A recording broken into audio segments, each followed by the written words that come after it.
3, 2, 1.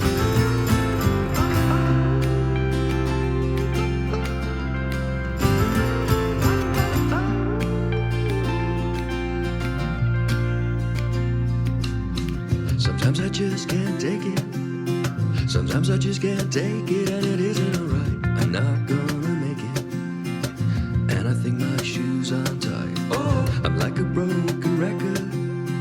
I'm like a broken record, and I'm not playing right. Just not okay as I can be. Till you tell me on a heavenly phone to hold tight.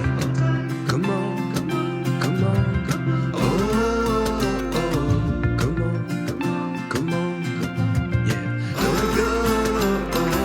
Hold tight, hold tight, hold tight.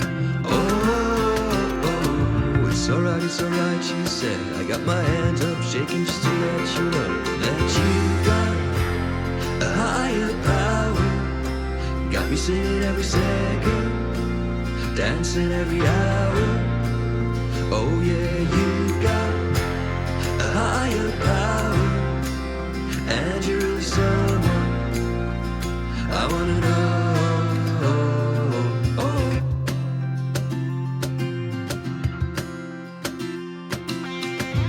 This boy's electric, This boy's electric, and he's sparkling like the universe connected. And I'm buzzing, night after night after night. This joy's electric, This joy's electric, and he's circling through. I'm so happy that I'm alive. Happy I'm alive at the same time as you. 'Cause you got a higher power.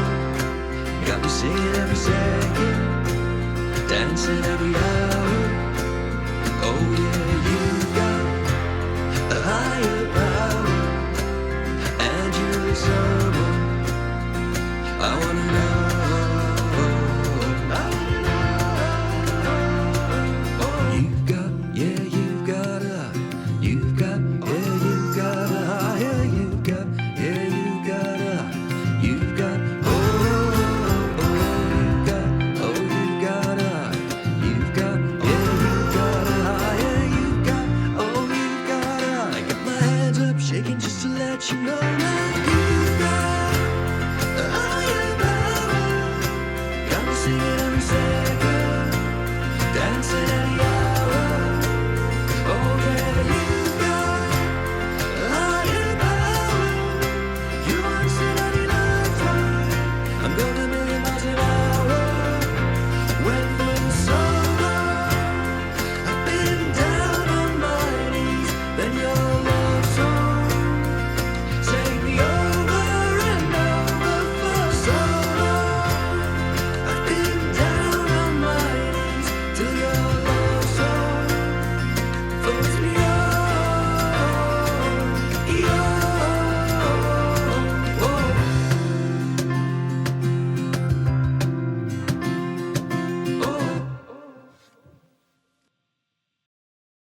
Hey everyone, Joe Zealand here to talk about the quote-unquote new acoustic version of Higher Power as it was performed by Chris at the Invictus Games. So if you've been following my channel for a while now, you might know that I've already done a video on Higher Power Acoustic, which was released not too long after the official single got released back in, what was it, 2021? And it had a very, very cool tuning, obviously not standard tuning, one of my favorite non-standard open tunings, if you will, which is simply open major tuning, and there are a lot of variations of it. The one that Chris uses for the official acoustic version that was actually released way back when. Tuning for that is open D major, so D, A, D, F sharp, A, D, and then you put a capo on the 3rd fret, and then you have open F major tuning. And High Power is an F major, so yeah, you have a pretty cool open tuning that you can play Higher Power in. Fast forward 3.5 years or whatever, Chris performing Higher Power again on acoustic guitar at the opening ceremony of the Invictus Games, and he didn't use open D major tuning for that, but a completely different tuning. And you can see already here on my guitar that it's quite something else. I've already put the tuning here on the screen, and it's such a unique tuning. I've never seen Chris use this kind of tuning. I've actually never seen anyone use this kind of tuning, but it does require you to do something that I've done quite a lot on my channel, that I've talked about quite a lot on this channel. I call this method a capo trick. Just as a very, very short summary of it, if we put pause on higher power for just a second, and just so you get an idea of what a capo trick is. And a capo trick, as I call them, serves to circumvent having to retune your guitar. You can leave it in standard tuning, but still achieve the same effect of an open tuning or of an alternate tuning. The easiest song to demonstrate this with, in my opinion, in terms of Coldplay discography, for me, has always been Green Eyes or Warning Sign back to back on Rush of Blood, and both with the same tuning. Normally you would have to, if you want to play it exactly like the original, you'd have to tune your high E string down to a D, then you put a capo on 2, but you don't have to do this. It's so simple. You can just leave your guitar in standard tuning, and we take one capo. I'm specifically saying 1 here. You take your capo, put it on the 2nd fret, but in a way that you leave the high E string uncapoed. And there you go.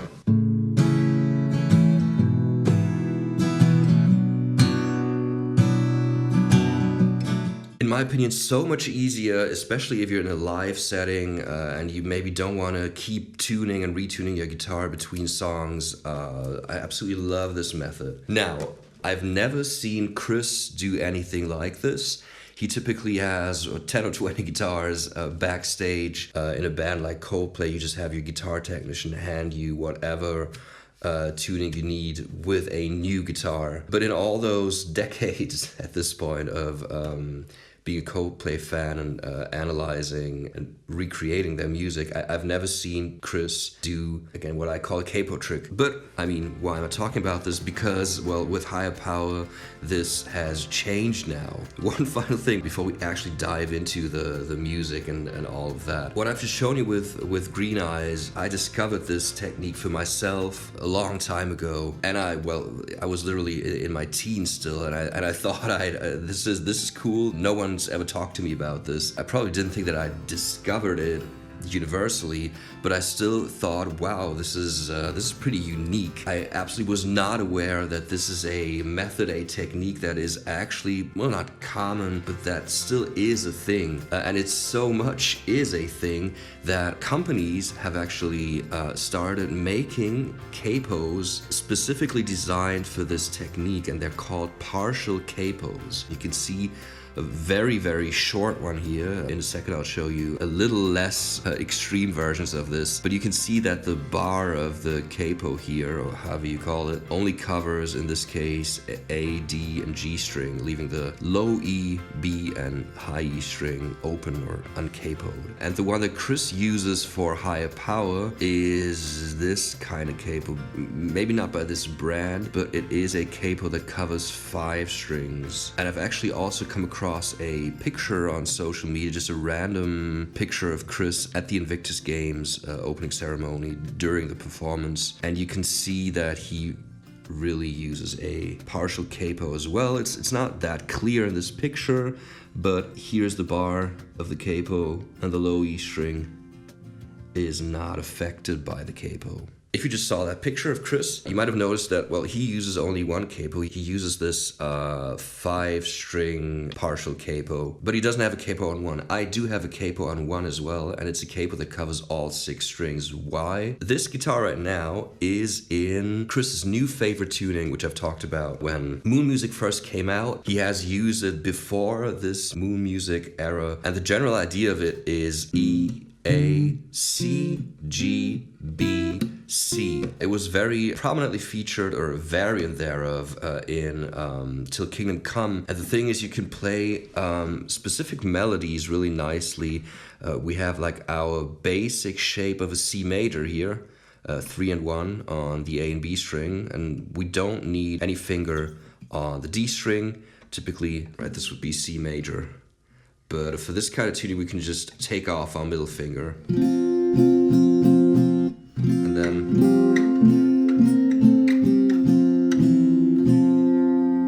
that's possible with this kind of tuning, and this is what is very prominently featured in this new version of higher power acoustic. Alright, the thing is though, Chris uses a partial capo, which I've sort of recreated, but you can easily recreate this with a regular capo, as I've just done. You don't need to buy that. If you already have a capo like that, especially if it's like a very slim one, which I prefer, because they are most suitable to do these kind of tricks. If you're only doing this thing where you want to leave one string uncapoed, either the high or the low E string, in my opinion, it's not necessary to get an extra capo for that. Coming back to this, why do I have a second capo here? The tuning that Chris uses is, if you look at the 5 strings starting from the A string, it is that new favorite tuning of his. So starting with the A string, A, C, G, B, C.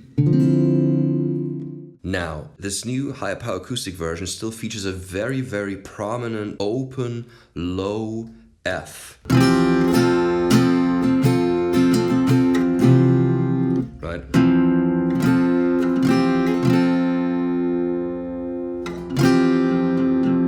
If we put our capo just on all 6 strings, you don't have that F anymore because our bass is now A. Capo on 5, on the low E string, that's A. And now you don't get that anymore. You don't have that low F anymore. So what Chris actually did to still have the low F is use the partial capo, leaving the low E string open and tuning the low E string up to an F, which we can also do. I don't like to do it, but I still want to demonstrate it to you, so I'm gonna do it.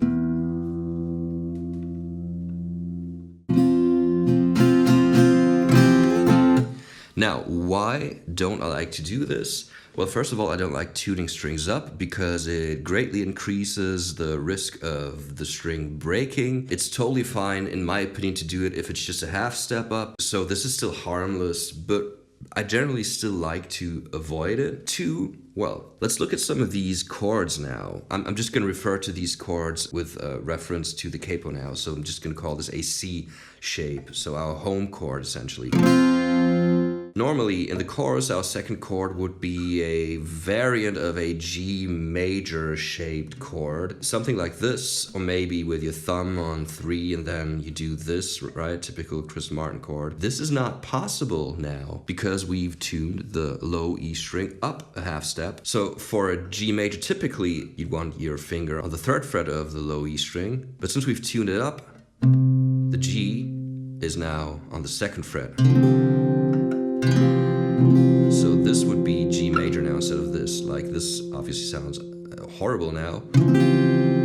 Disharmonious, I should say. There's still a time and a place for chords like this, but in the context of higher power, it doesn't work. It also affects the F major variant, which we also need quite a lot. For those 2 chords, our F major variant and the G major variant, whatever, it's kind of awkward. It also messes with your muscle memory, I guess. If you want to play G major, maybe you intuitively want to play it like this, right? The traditional way or whatever. The biggest argument for me, though, to not tune your guitar like this, but use what I am going to call a double-capo trick. Check out this part of the performance. So in the chorus, after our F major variant, basically a C over E, our E now is not here where it would typically be. It's behind the capo, and that requires you to do that, to move your playing hand here. I mean, it's super cool. It's a super cool technique, but it's also just, in my opinion, really awkward to do that in the middle of a song, switching between chords a lot. You might also hit the capo with your hand doing that and accidentally move it in a way that it doesn't work anymore. And you're really someone I wanna know. If you like that exact tuning with the low E string, tune up to F, more power to you. Just go ahead and do it like that. I'm not judging anything. I'm not saying the X is better than Y or whatever. For myself, playing this song and trying to recreate the general idea of this tuning, I think it's nicer to not tune your low E string up to F. Leave it in standard tuning. And, well, you do need another capo. Put it on the 1st fret and cover all 6 strings with it.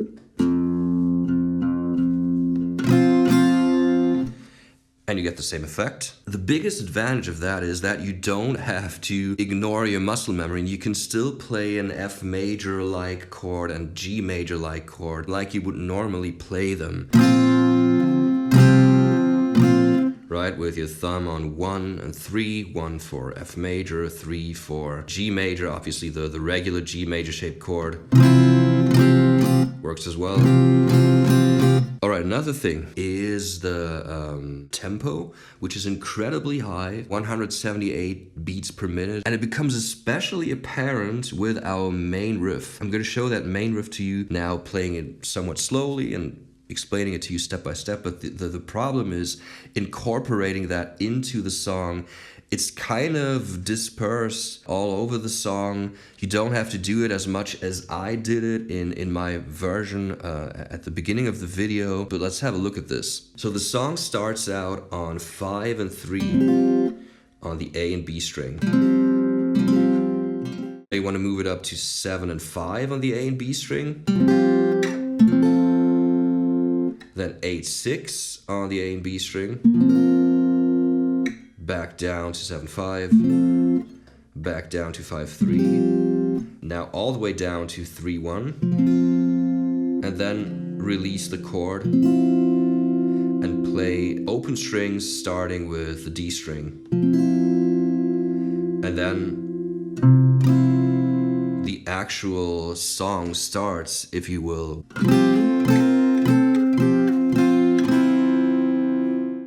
On the second round of this riff, you just want to switch out the final chord.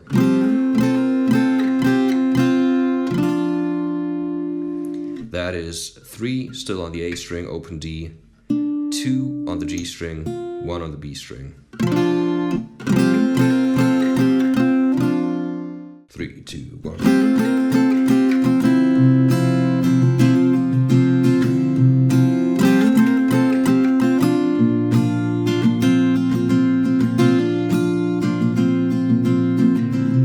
The difficult part is playing that at 178 beats per minute, incredibly fast. The specific timing, where does that riff sit in terms of one bar and quarter notes and quaver notes? All right, what we're looking at now is the cajon, quote-unquote, bass drum. And the song famously starts with a countdown from 3, 3, 2, 1, right? And 3 would be right here on this downbeat, 2 right here, 1 here, and then the first note that you hear, the bass drum also just does this, right? It does 3, 2, 1, bum bum bum bum bum bum bum. That's what you see right here. And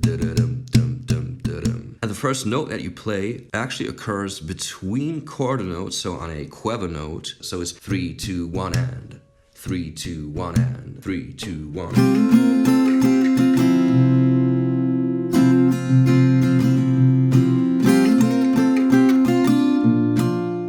Now moving back to this Invictus performance, what I also liked about it is that Chris used a technique that is also very, very common in acoustic guitar playing, and that is, I don't know if that's the correct term for it, but I call it knocking on the strings with your strumming hand and recreating an additional rhythm element, putting our hand, typically you want to do it somewhere in this region, and then we get a palm mute effect, and you're doing this, and then you have like a little rhythmic element, like just like a snare playing on 2 and 4.